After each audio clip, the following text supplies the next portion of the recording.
Before you actually start doing things in Dreamweaver, it's really important that you explain to Dreamweaver about the folder that's going to contain your website. Now let me demonstrate why this is important.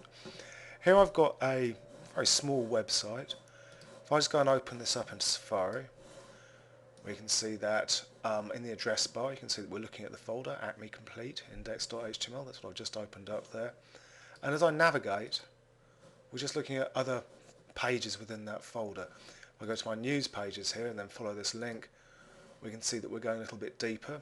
There's still the Acme Complete folder, but then there's another directory, news pages, and then a file, news awards.html. And if I come back into the Finder here, I can see that my news pages folder is there, and we can see the two pages therein as well. So there's a sort of hierarchy, Acme Complete, news pages, like so.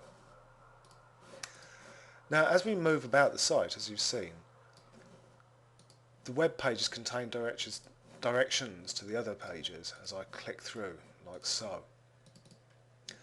And if I were to just decide that I wanted to rearrange my pages in some way, maybe I wanted to go and tidy things up by putting some of these pages into this other pages folder that I've created already. If I do that outside of Dreamweaver, if I do that in the Finder or in Windows Explorer on Windows, it's going to pop this into this other pages folder, like so.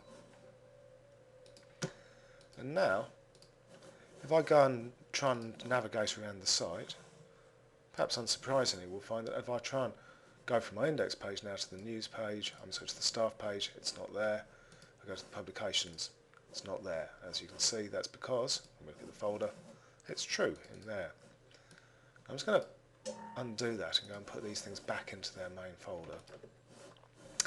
And I'm going to show you how we can use Dreamweaver to avoid all those problems. And the way we're going to do that is by using a very important starting point, which is to go to, before we begin any work, to go to the Site menu, choose New Site, and that brings up the Site Definition dialog box. Now you can run this two ways. You can either follow a wizard here, or you can go to the Advanced button. I think the Advanced button one's easier, especially if you're just filling information about a single folder. So here we have the category, the local info. I'm going to just name this.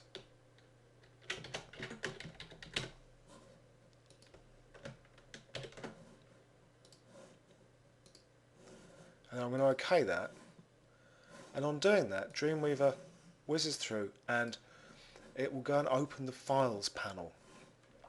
If you can't see that, if your Files panel hasn't opened, then you'll need to go to the Window menu and choose Files, and that will bring this up. Now the Files panel is Dreamweaver's way of helping you maintain all the links between all your files. And let me just demonstrate why this is so useful, because if I decided to move something, say I wanted to move my publications page into my other pages folder, if I do that, then Dreamweaver is aware that I'm updating something or that I need to update things, and if I click Update, it'll make sure that all the links are kept good. I'll just go and do that for those other pages as well.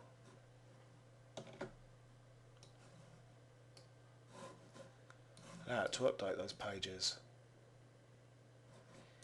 And now if I go and have a look at this, my index page, I was going to go and preview this in the browser.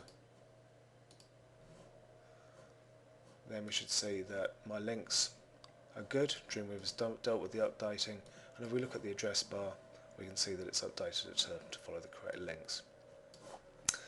It's really important that you do that whenever you start off a site.